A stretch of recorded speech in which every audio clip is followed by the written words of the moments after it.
Welcome to plus TV. ఈరోజు స్టూడియోలో మనతో పాటు ఉన్నారు మోటివేషనల్ స్పీకర్ రజనీ రమ గారు.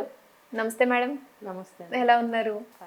సో మ్యామ్, అంటే ప్రస్తుతం ఉన్న పరిస్థితుల్లో పెళ్ళి అంటే చాలా మంది భయపడుతున్నారు. ఇప్పుడు యూత్, అది అమ్మాయిలైనా అబ్బాయిలైనా సరే, అంటే పెళ్ళి తర్వాత అంటే వాళ్ళిద్దరి మధ్య అండర్స్టాండింగ్ ఎలా ఉంటుంది, లేకపోతే గొడవలు అవుతాయి, ఇలాంటివన్నీ పెళ్ళికి ముందే జరుగుతున్న సిచ్యువేషన్ బట్టి ఇలా భయపడుతున్నారు. సో అసలు పెళ్ళికి ముందు కౌన్సిలింగ్ అనేది ఎంతవరకు అవసరం ఒక మనిషికి? ఎంతవరకు కాదు, చాలా అవసరం.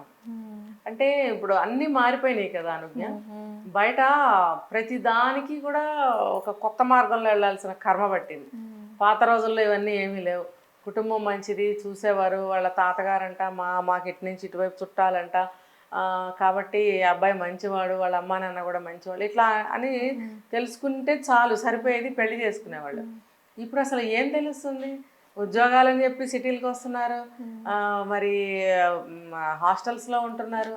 వాళ్ళ తీరు మైండ్ సెట్ ఏంటని తెలియదు, తీరు తెన్నులు తెలియదు, వాళ్ళ నడవడిక తెలియదు, హాబీస్ తెలియదు, క్యారెక్టర్స్ తెలియదు, హెల్త్ తెలియదు, జాబ్ తెలియదు, శాలరీ తెలియదు, ఏమన్నా తెలుస్తుందా?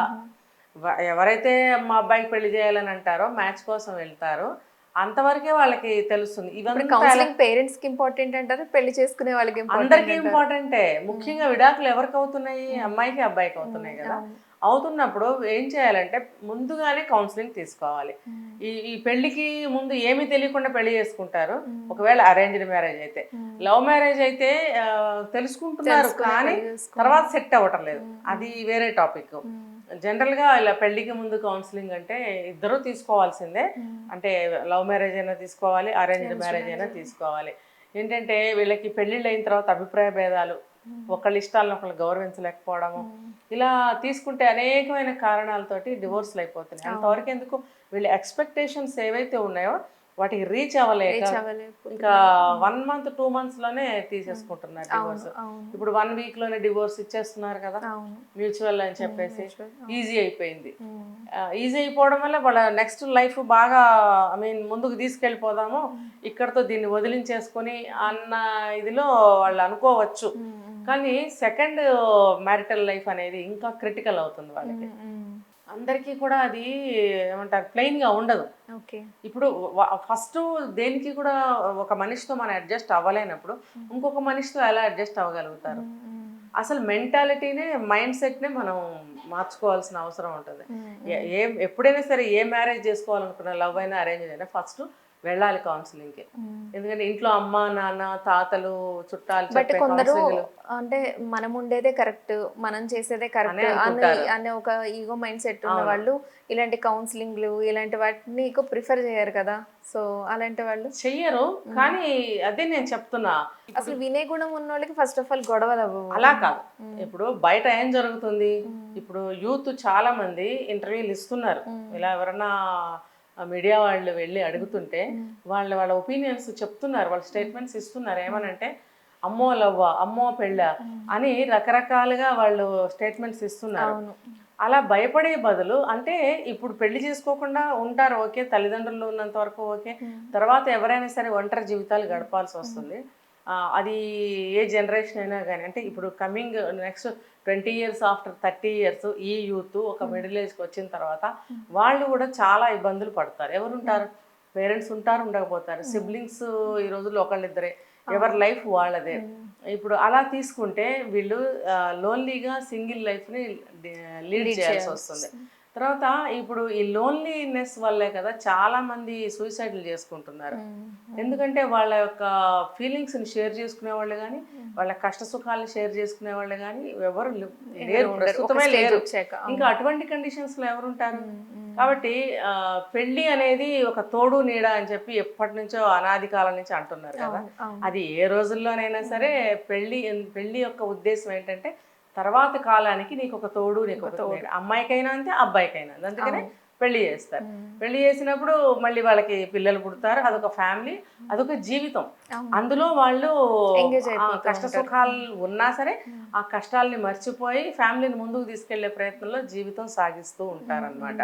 ఇప్పుడు అది సాగించడానికి వీలు కాకుండా వీళ్ళ అభిప్రాయ భేదాలు, గొడవలు, కొట్లాటలతోటి ఎక్కడికెక్కడ కట్ అయిపోతున్నాయి. సో దీనికోసం ఏంటంటే కౌన్సిలింగ్ అనేది చాలా అవసరం. అంటే కౌన్సిలింగ్ అంటే ఇప్పుడు మ్యారేజ్ ఫిక్స్ అయిపోయిన తర్వాత అమ్మాయికి అబ్బాయికి కలిపి ఇచ్చే ఫిక్స్ కౌన్సిలింగ్ అంటున్నారా, అవ్వక్కర్లేదు. లేదంటే ఇండివిజువల్ గా అమ్మాయికి అమ్మాయికి అబ్బాయికి అబ్బాయికి ఇచ్చేది ఇప్పుడు ఇంట్లో అంటున్నారా? పెళ్లి అని అనుకుంటూ ఉంటారు, ఒక 1 ఇయర్ మ్యాచ్ కుదరాలి, అన్ని సెట్ అవ్వాలి. ఈ లోపల మనసు సిద్ధం చేసుకోవడం ప్రిపేర్ కోసం చేసుకోవాలి. వాళ్ళని కౌన్సిలింగ్ కి తీసుకెళ్ళడం అనేది చాలా ఇంపార్టెంట్. ఇండివిజువల్ గా ఒక అబ్బాయి చేసుకోవాలనుకుంటున్నా ఆ అబ్బాయి కౌన్సిలింగ్ తీసుకోవాలి, అమ్మాయి చేసుకుంటే అవును, అమ్మాయి అవును. కౌన్సిలింగ్ ఆ తీసుకోవాలి. ఇద్దరికి అటు అమ్మాయి వాళ్ళు ఇప్పించాలి, ఇటు అబ్బాయి వాళ్ళు ఇప్పించాలి. పేరెంట్స్ కూడా తీసుకోవాలి తర్వాత స్టెప్ అన్నమాట. ఫస్ట్ అయితే పిల్లలకి కౌన్సిలింగ్ ఇప్పించాలి. మ్యామ్, మ్యారేజ్ కౌన్సిలింగ్ అంటే అసలు వాళ్ళు ఏ విషయాలు అడుగుతారు, ఏ విషయాలు చెప్తారు, ఏ విధంగా ఉంటుంది కౌన్సిలింగ్ అంటే? అవును, ఇప్పుడు for example love marriage, love చేసుకున్నారు, నెక్స్ట్ మ్యారేజ్ చేసుకోవాలి, మాకు గొడవలు రాకుండా మేము డివోర్సులు తీసుకోకుండా కలకాలం చల్లగా ఉండాలి అని అని అనుకుంటారు కదా. అనుకున్నప్పుడు మేము ఏం చేయాలి అని వీళ్ళు అడుగుతారు, అడగకపోయినా వాళ్ళు చెప్తారు. చెప్పి నా దగ్గర కూడా వచ్చాయి 2-3 కేసులు.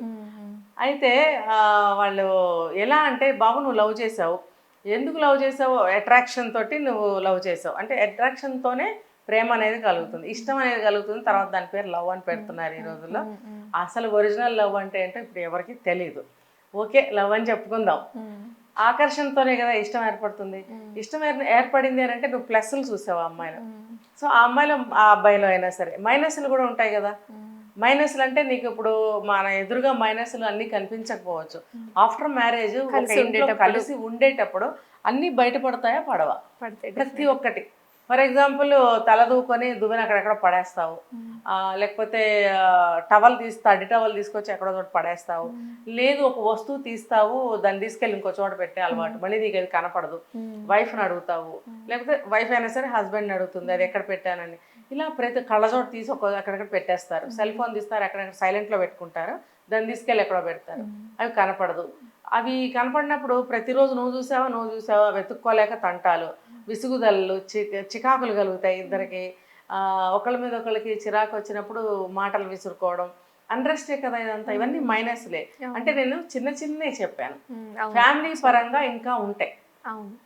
అతని పేరెంట్స్ తరఫు నుంచి అతను మంచి అమ్మాయిని తీసుకొచ్చాను కాబట్టి నువ్వు నా తల్లిదండ్రుల దగ్గర నువ్వు మంచిగా ఉండాలని అతను కోరుకుంటాడు, అది ఎక్స్పెక్టేషన్స్ కదా. మరి అతని పెళ్లికి ముందు అవన్నీ చెప్పకపోవచ్చు, ఈ అమ్మాయికి అది మైనస్ లాగా అనిపించవచ్చు. లేదు గట్టిగా ఆవలిస్తాడు ఇలా అంటూ, పెద్దగా గురకలు పెడతాడు, అవి మైనస్లు. భోజనం చేసేటప్పుడు కొంచెం చప్పుడు చేసుకుంటూ తింటారు, కిందంతా పోసేస్తుంటారు, సగం తిని చేతులు కడిగేస్తూ ఉంటారు, మైనస్ ఎక్కువ ఉండే వాళ్ళకి అది నచ్చదు కదా. ఇప్పుడు ఇవి అనేకం ఉంటాయి. నువ్వు దూరం నుంచి టిప్ టాప్గా బట్టలు వేసుకుని స్టైల్గా తలదూకొని కళ్ళజోడు పెట్టుకుని ఉంటుంటే నీకు బాగా అట్రాక్ట్ అయ్యావు, ఇష్టపడ్డావు, లవ్ చేసేసావు. ఈ ప్లస్లు, అతను ఉద్యోగం బాగుంది, శాలరీ బాగుంది, అతని స్మైల్ బాగుంది, లేకపోతే ఆ అమ్మాయి స్మైల్ బాగుంది, అమ్మాయి జడ బాగుంది, ఇవన్నీ నీకు ప్లస్లు. కానీ మ్యారేజ్ అయిన తర్వాత మాత్రం నీకు మైనస్లు కనిపిస్తాయి.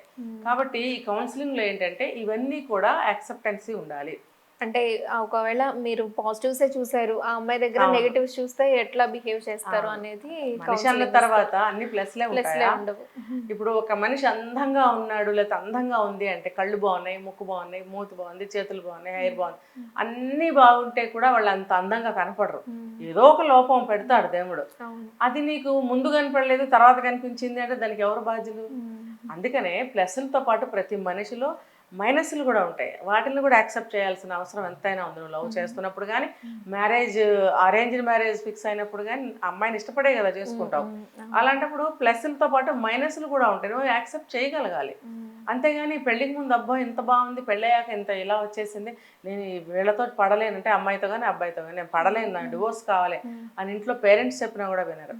ఇంకొకటి ఏంటంటే పెళ్ళికి ముందు తల్లిదండ్రులు ఎంతో కొంత ఎవరే అబ్బాయి పెళ్ళి కావాల్సిన వాడివి, రేపు పెళ్ళి చేద్దాం అనుకుంటున్నాం, ఇలా ఉంటే కుదరదు అని అన్నప్పుడు అది కూడా ఒక టైప్ ఆఫ్ కౌన్సిలింగే. అవన్నీ అసలు ఆనవు.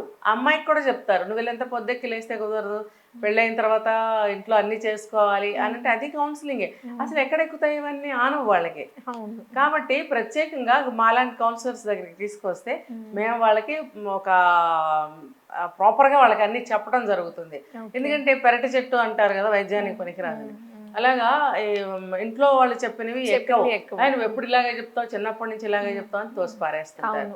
మనకి తెలిసిందే పారాసెటమాల్ జ్వరం వస్తే వేసుకోవాలని, కానీ మనం డాక్టర్ దగ్గరికి వెళ్తే డాక్టర్ మీద మనకి ఒక నమ్మకము, నిమిషాల మీద తగ్గిస్తాడనే ఒక ఆశతోటి వెళ్తాము. ఈ 2 టాబ్లెట్లు ఒకటే కానీ మనకి త్వరగా తగ్గిన ఫీలింగ్ వస్తుంది. అవును అవును. అలాగే ఇది కూడా. సో అలా వెళ్ళినప్పుడు చెప్తారనమాట, బాబు ప్లస్లతో పాటు మైనస్లు కూడా నువ్వు రిసీవ్ చేసుకోవాలి. ఇంకొకటి ఏంటంటే అడ్జస్ట్ అయిపోవాలి, అమ్మాయి కూడా అడ్జస్ట్ అవ్వాలి. ఎక్స్పెక్టేషన్స్ టూ మచ్గా ఉండకూడదు. ఉండొచ్చు కానీ నువ్వు అనుకున్నంత రేంజ్లో అన్నీ ఉండకపోవచ్చు కదా, అమ్మాయినా అబ్బాయినా. అవును. ఇప్పుడు కాళ్ళు కడిగి నెత్తిని చల్లుకుంటుంది నేను ప్రేమించిన అమ్మాయి అంటాడు. అమ్మాయి దగ్గర సీన్ లేకపోవచ్చు, నువ్వు చెప్పావు వాళ్ళకి. అంటే నీ ఎక్స్పెక్టేషన్స్ ఎలా ఉన్నాయి చూడు. ఇంట్లో వాళ్ళు అమ్మ అంత మంచి అమ్మాయి కావాలని పెళ్లి ఒప్పుకుంటారు, కానీ ఈ అమ్మాయి దగ్గర ఆ లక్షణం లేదు. లేనప్పుడు ఆ అమ్మాయి ఎలా ఆ పని చేయగలుగుతుంది? సరే నువ్వు చెప్పి చేయిద్దాంలే అన్నట్టుగా ముందుగానే మాట ఇచ్చేసావు మీ వాళ్ళకి.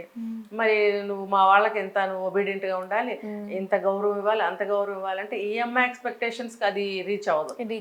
నేను లవ్ మ్యారేజ్ అంటే చాలా కల్చర్గా ఉంటారు, నాతో ఫ్రీగా ఉంటారని అనుకున్నాను. కానీ పాతకాలం వాళ్ళకి మళ్ళీ ఇలా అంటే నేను నిన్ను ప్రేమించకపోదును అని చెప్పి గొడవలు. కాబట్టి పెళ్లికి ముందే నువ్వు లవ్ చేసినా అరేంజ్డ్ మ్యారేజ్ అయినా సరే అందులో ఉండేవి అందులో ఉంటాయి, ఇందులో ఉండేవి ఇందులో ఉంటాయి. సో ఇవన్నీ కూడా నువ్వు రిసీవ్ చేసుకోగలిగినప్పుడే, అడ్జస్ట్ అవ్వగలిగినప్పుడే నువ్వు పెళ్ళి అనేది చేసుకోగలుగుతావు. తర్వాత మంచిగా లైఫ్ అంతా లీడ్ చేయగలుగుతావు, ఈ డివోర్స్లు ఇవన్నీ లేకుండా. కాబట్టి పెళ్ళికి ముందు కౌన్సిలింగ్ అనేది చాలా అవసరం. Okay, thank you ma'am.